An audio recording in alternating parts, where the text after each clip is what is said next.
Adam Winton's life seemed perfect on the surface. As the CEO of a thriving tech company, he had wealth, influence, and a name that carried weight. Yet, behind the grandeur of the Winton estate, Adam's life was dictated by his mother, Eleanor Winton, a woman whose ambition left no room for compromise. Eleanor believed that the Winton name was not just a legacy, but a monument to be preserved at all costs. And Clara, a self-made artist from humble beginnings, was not part of that vision. Eleanor's disdain for Clara became more pronounced when the couple struggled to have children. She saw it as a personal affront, a failure that threatened the continuity of the Winton lineage. "She's barren, Adam," Eleanor said coldly one morning, her words cutting like glass. "Do you understand what that means for this family, for our name? It's time to end this charade before it costs you everything." Adam's love for Clara was genuine, but the weight of his mother's expectations was suffocating. He tried to resist, arguing that their marriage was built on love, not duty. But Eleanor's relentless manipulation, coupled with her icy pragmatism, eroded his resolve. Eventually, he gave in, convincing himself it was the only way to protect the family legacy. The day Clara left the Winton estate was etched in Adam's memory. It was raining, the sky mirroring the despair that gripped his heart. Clara stood at the door, her suitcase in hand, her eyes brimming with tears. "Tell me why, Adam," she whispered, her voice breaking. "Why are you doing this?" Adam couldn't bring himself to meet her gaze. "This isn't working," he said, his voice hollow. "It's better this way."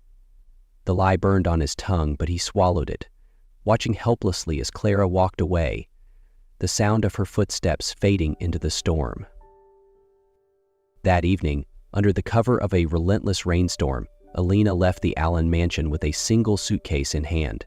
She paused at the end of the driveway, her thin coat doing little to shield her from the elements.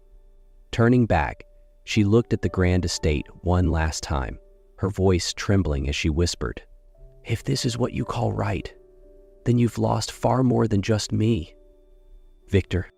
In the aftermath, Eleanor wasted no time orchestrating Adam's future. She introduced him to Evelyn, the daughter of a prominent businessman whose family connections promised to elevate the Wintons even further. Evelyn was poised, elegant, and everything Eleanor thought a Winton wife should be. Within months, Adam and Evelyn were married, their union celebrated with grandiosity that masked its emptiness. Evelyn gave birth to Sophie a year later, a bright and curious little girl.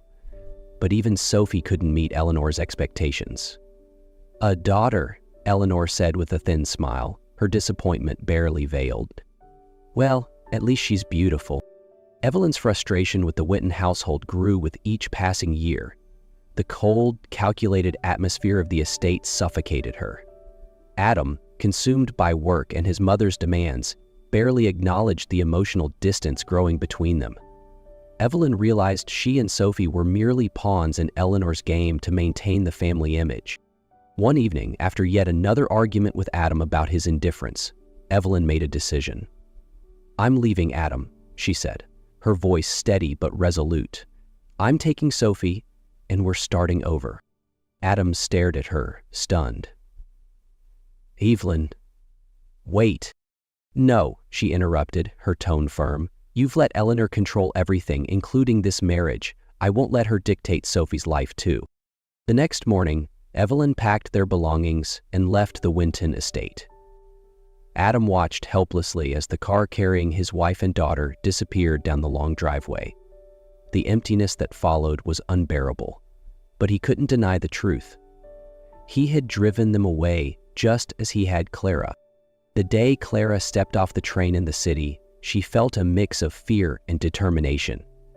The towering buildings and bustling streets seemed overwhelming, but they also represented a fresh start. With little more than a small suitcase and the resilience she'd built from her heartbreak, Clara resolved to create a life she and her unborn children could be proud of. She found a modest apartment in a quiet neighborhood, its peeling wallpaper and creaky floors a stark contrast to the grandeur of the Winton estate. Yet, it was hers, a place where she could begin again. Clara took a job at a local bakery, working long hours to make ends meet. The routine was exhausting, but the rhythmic hum of the kitchen provided a sense of stability she desperately needed. It wasn't long before Clara realized she was pregnant. The discovery came with a whirlwind of emotions: fear, joy, and an overwhelming sense of responsibility. She spent sleepless nights worrying about how she would provide for her children, but the thought of holding them in her arms gave her strength. Clara's nights were filled with quiet determination, knitting tiny sweaters for her babies and hunting for secondhand cribs at thrift stores. Despite the challenges, each small act strengthened her resolve to build a loving home for her daughters. One evening, while working at the bakery, Clara met Jacob. He was a pediatrician who frequented the shop after his shifts at the nearby clinic. Jacob's warm smile and easy demeanor stood out in Clara's otherwise hectic days. At first, their conversations were brief and polite, exchanges about coffee preferences and the weather. But over time, their interactions deepened. Jacob noticed Clara's growing belly and asked gently, "How are you holding up?" Clara hesitated, then smiled softly. "I'm managing. It's not easy, but I'll figure it out." Jacob nodded, his expression thoughtful. "If you ever need help, don't hesitate to ask. Sometimes it takes a village." Clara appreciated his kindness but remained guarded. She had built walls around her heart, determined not to let anyone else in after what she had endured. Months later, on a cold April morning, Clara gave birth to twin girls, Lily and Lila. The labor was long and painful, but the moment she heard their first cries, every hardship she had faced seemed worth it. Holding the two tiny, identical faces in her arms, Clara felt a love so profound it brought tears to her eyes. "You're my everything," she whispered to them, her voice trembling. "I'll protect you, no matter what." Life as a single mother was challenging. Sleepless nights, endless bottles, and the constant hum of exhaustion tested Clara's limits. Yet the laughter of her daughters and their bright, curious eyes gave her strength. Lily and Lila became her anchor, the reason she pushed through every hardship. Jacob became more than just a customer. On days when Clara looked especially tired, he would offer to help close the shop or entertain Lily and Lila with stories about his work at the clinic. His steady presence wasn't just a comfort. It became a lifeline for Clara, reminding her she wasn't alone.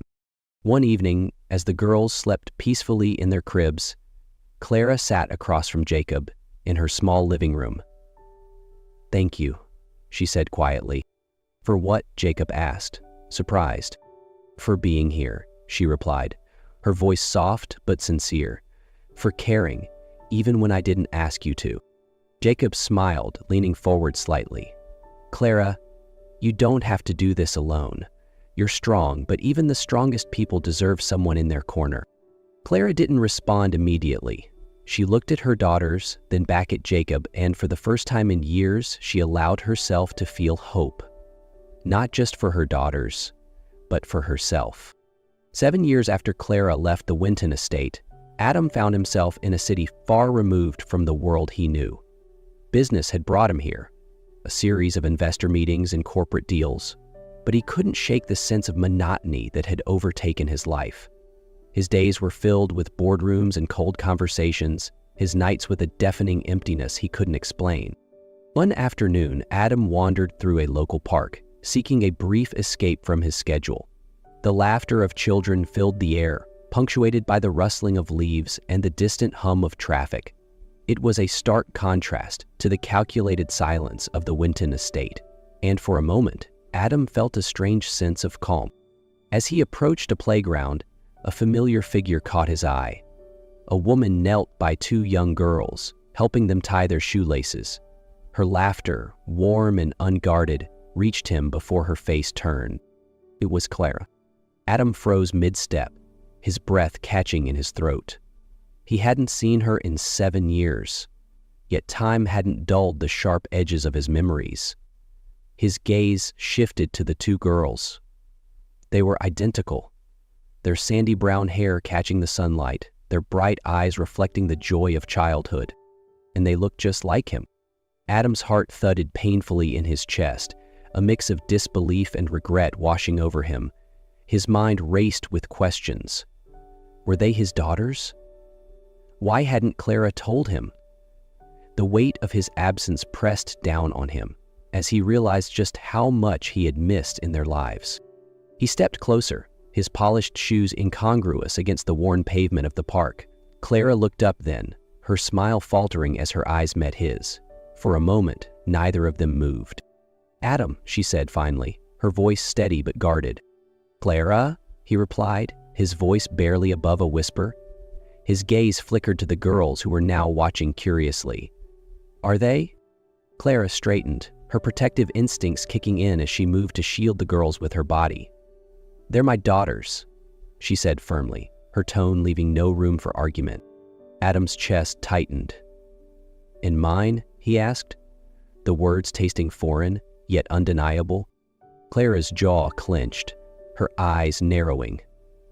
"You lost the right to ask that question when you let me walk away, Adam." The weight of her words hit him like a blow. He wanted to respond, to explain, but the years of silence and missed moments hung between them like an unbridgeable chasm. Clara took Lily and Lila's hands and turned away, leaving Adam rooted to the spot, watching as the family he could have had walked out of sight. The image of Clara and the girls lingered in his mind long after he left the park. Their laughter echoed in his ears, a stark reminder of what he had lost.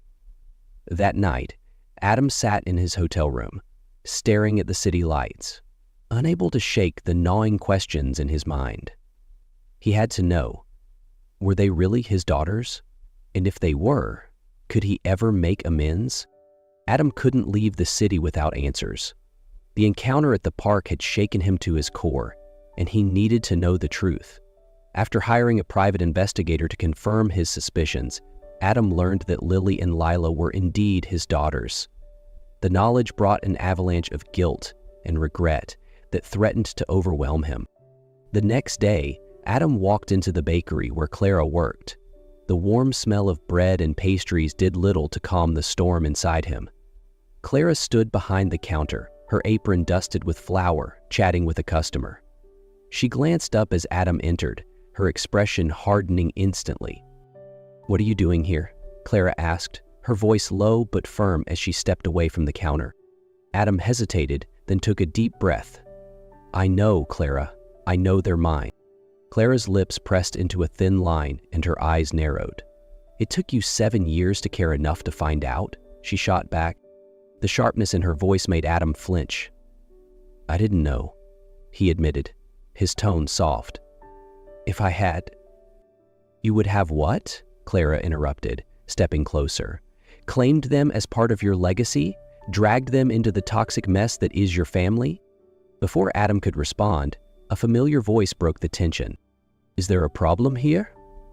Jacob appeared from the back of the bakery, his presence steady and protective. Clara exhaled, her shoulders relaxing slightly. "Get out," she said, her gaze cutting back to him. Adam ignored the dismissal and looked at Jacob. "I just want to know my daughters," he said earnestly. Jacob crossed his arms, his voice calm but firm. "Knowing them starts with respecting their mother, and I don't see much of that here. Clara has carried the weight of raising Lily and Lila alone, while you, what, let your mother dictate your life?" Adam's face tightened at the accusation, but he said nothing. Clara stepped in before the situation could escalate further. "Jacob's right," she said coldly. "You don't get to disrupt our lives just because you feel guilty now." She glanced at Jacob, who placed a reassuring hand on her shoulder. "If you really want to be in their lives, Adam, you'll have to prove it," Clara added, her tone unwavering. "But not on your terms, on mine." Adam's shoulders slumped as the weight of her words settled over him. Years of regret bubbled to the surface, but so did a flicker of hope, a chance to mend what he had broken. He met her gaze, his voice trembling with sincerity. "I'll do whatever it takes." Clara sat at the small table in her apartment, watching Lily and Lila giggle as they played with the puzzle. The evening sunlight cast a golden glow through the curtains, and for a moment, the chaos of the past few days felt distant. Across from her, Jacob quietly sipped his coffee, his calm presence a steady anchor amidst the storm Adam's return had brought. Earlier that day, Clara had met Adam again at the park, this time without the girls. She had made her position clear.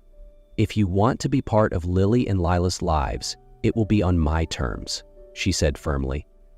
"They are not just an extension of the Winton name, and I won't let them be hurt by your family's expectations." Adam had nodded, his gaze heavy with regret. "I just want to know them, Clara. I've made so many mistakes, but I want to do this right. If you'll let me." Clara's resolve wavered slightly, but she held her ground. "You can visit," she conceded. "Supervised at first, but if I see anything that threatens their happiness, this ends immediately." That evening, Clara shared her decision with Jacob.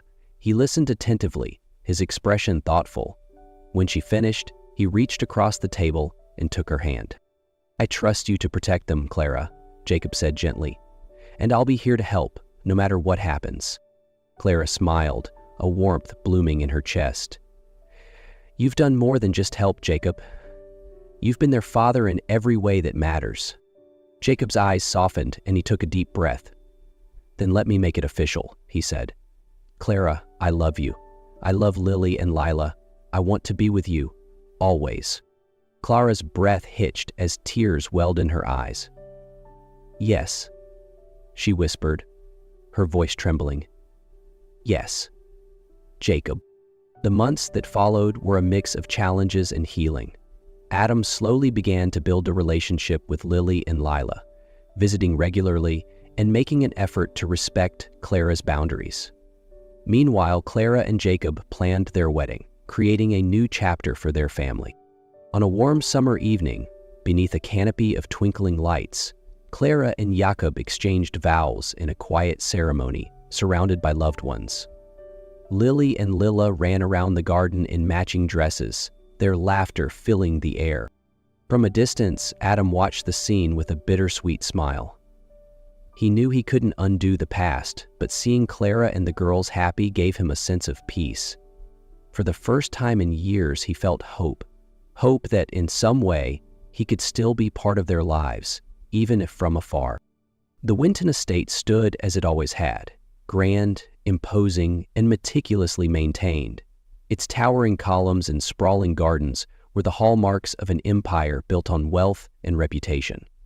But within its walls, the air was thick with silence. The laughter that once echoed through its halls had vanished, leaving only the ticking of a grandfather clock to mark the passing hours. Eleanor Winton sat alone in the ornate parlor, a place once alive with gatherings and celebrations. The fire crackled faintly in the hearth, but its warmth failed to reach her. Her sharp gaze drifted to the family portrait above the mantel where a younger Adam stood beside her, his expression one of subdued determination. Beside him was Ellen, poised and elegant, holding their infant daughter Sophie. Yet the memory of that perfect image was now marred by the reality of their fractured family. Eleanor's fingers tightened around the armrest of her chair as the weight of her choices pressed down on her. She had orchestrated everything: Adam's marriage to Evelyn, the relentless pursuit of legacy. But in her pursuit of control, she had driven them all away. Evelyn had left with Sophie, determined to shield her daughter from the suffocating expectations of the Winton name. Adam, too, had begun to carve his own path, standing up to Eleanor in a way she hadn't expected. For the first time in years, Eleanor allowed herself to reflect. The cost of her ambition wasn't measured in dollars or estates, but in the lives she had alienated. She had lost the family she claimed to protect, and now the echoes of her empire felt hollow, a monument to a legacy no one wanted to inherit. Meanwhile, in a small apartment across the city, life was anything but quiet. The smell of freshly baked cookies filled the air as Lily and Lila darted through the living room, giggling as they chased each other. Clara watched them with a smile, her heart full in a way she hadn't thought possible. "Careful, girls," Jacob called from the kitchen, where he was stirring a pot of soup. His voice carried warmth and ease, a far cry from the rigid tones of the Winton household. Clara leaned against the doorway, her gaze soft as she took in the scene. The apartment wasn't much. Its walls bore signs of age, and the furniture was mismatched. But it was a home built on love and shared purpose. Every corner held a story. The small table where Lily and Lila had painted their first pictures, the worn couch where the four of them had spent countless evenings watching movies. As the sun dipped below the horizon, Clara joined Jacob and the girls at the table. They shared stories of their day, the room filled with laughter and the clinking of plates. After dinner, Jacob helped the girls into their pajamas, reading them a story as Clara tidied up. When the apartment finally grew quiet, Clara stepped onto the small balcony, a cup of tea in her hands. Jacob joined her, his arms slipping around her waist as they gazed at the twinkling city lights. "We've come a long way," Jacob said softly, his voice filled with pride. Clara nodded, her eyes glistening with unshed tears. "We have," she replied, "and we're only just beginning." Back at the Winton estate, Eleanor sat in her empty parlor, the distant city lights visible through the massive windows. For the first time, she felt the weight of true solitude. Her wealth and influence had built walls around her, but they had also left her isolated. In contrast, Clara's life, though modest, was filled with warmth and connection. Lily and Lila thrived in the love of their mother and Jacob, their laughter a constant reminder of resilience and joy. What the Winton legacy had failed to provide, Clara's little family had created. A foundation not of power, but of hope, built brick by brick with love. As the stars shimmered above the city, Clara and Jacob held each other close, knowing that their future, though simple, was bright. And in the quiet of her grand estate, Eleanor Winton finally understood the truth she had refused to see. Wealth could build an empire, but only love could build a home. As the gentle glow of the evening surrounded them, Clara, Jacob, Lily, and Lila sat together, their laughter and smiles filling the air. They had faced challenges, endured loss, and navigated their way toward true happiness. Every step of their journey was a testament to the power of love, resilience, and hope. Just like this story, our lives are filled with trials and moments of despair, but they also hold endless opportunities to rediscover joy and build something meaningful. If you found yourself resonating with Clara's determination, Adam's regret, or Jacob's unwavering support, leave your mark by hitting the subscribe button. Thank you for taking the time to experience today's story with us. We look forward to seeing you in our next videos, where love, hope, and kindness will continue to connect us all.